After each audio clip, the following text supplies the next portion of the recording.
आज का बहुत ही मनोरम कार्यक्रम था। आज भगवती मनसा देवी मंदिर से कम 200 लोगों ने कलश, महिलाओं ने, और जो बगल में जीवछधार है उसमें विधिवत पूजा पाठ के संग जो उड़ीसा से पंडित सब आए हैं, उन्होंने घाट पर सभी कलशों की पूजा की है। उन कलशों की पूजा के बाद पुनः फिर वहाँ से उठाया। और इस शोभा यात्रा की सबसे बड़ी विशेषता यह थी, यह अन्य शोभा यात्रा से बिल्कुल भिन्न थी इस अर्थ में कि जगतगुरु शंकराचार्य भगवान का जो अभियान है हिंदू राष्ट्र का, भारत अखंड करने का, भारत को पुनः विश्व गुरु के रूप में स्थापित करने का, इस अभियान को दर्शाते हुए संगीतमय माहौल में उस गीत को गाते हुए और उसके साथ नारा लगाते हुए और हिंदू राष्ट्र का जो बैनर है, पोस्टर है, उसके साथ बच्चे, जितने बालिकाओं ने, जितनी महिलाओं ने, माताओं ने कलशों को भरा है, कलश के साथ थी, उससे अधिक मात्रा में सहयोगी के रूप में एक शोभा यात्रा में लोग चल रहे थे, बच्चे, बूढ़े सभी। और उस मनोरम शोभा यात्रा को करते हुए हमने अभी यज्ञ मंडप में आकर उस कलश को रखा है। फिर थोड़ा सा अतिथि सत्कार किया है जिन्होंने कलश यात्रा में भाग लिया उनका, और तत्पश्चात वो सब अभी गृह पे गई हैं।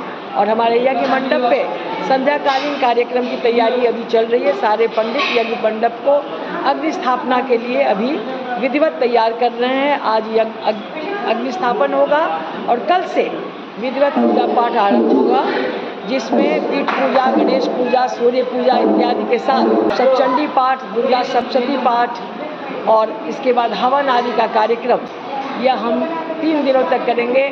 आज 8 तारीख है, 9, 10 और 11 को सविस्तर विस्तार से विधिपूर्वक इस कर्मकांड को करते हुए संध्या 6:30 बजे पूर्णाहुति करेंगे और महाआरती होगी भगवती की।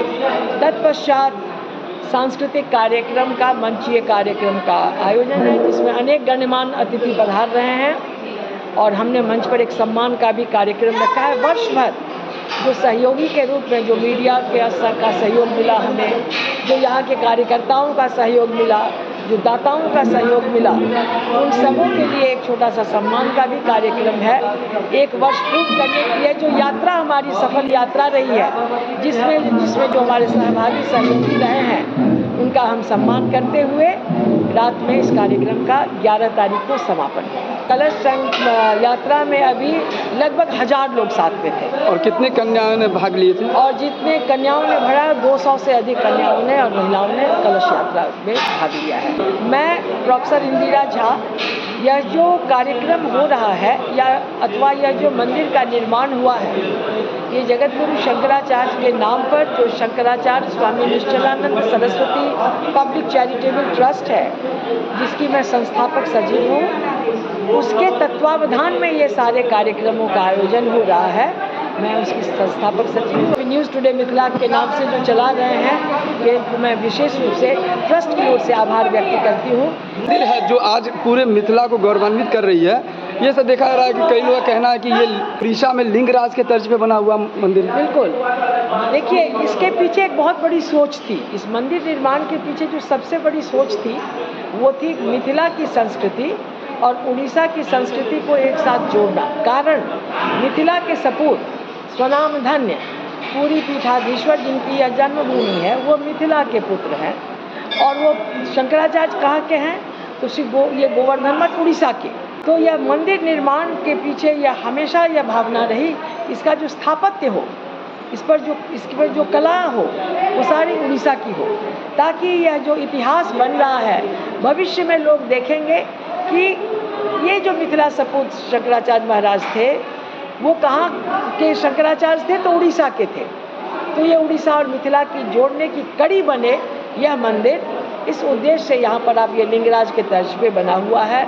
इसको आप देखेंगे तो आपको भगवान जगन्नाथ का मंदिर स्मरण होगा, भुवनेश्वर का लिंगराज मंदिर का स्मरण होगा।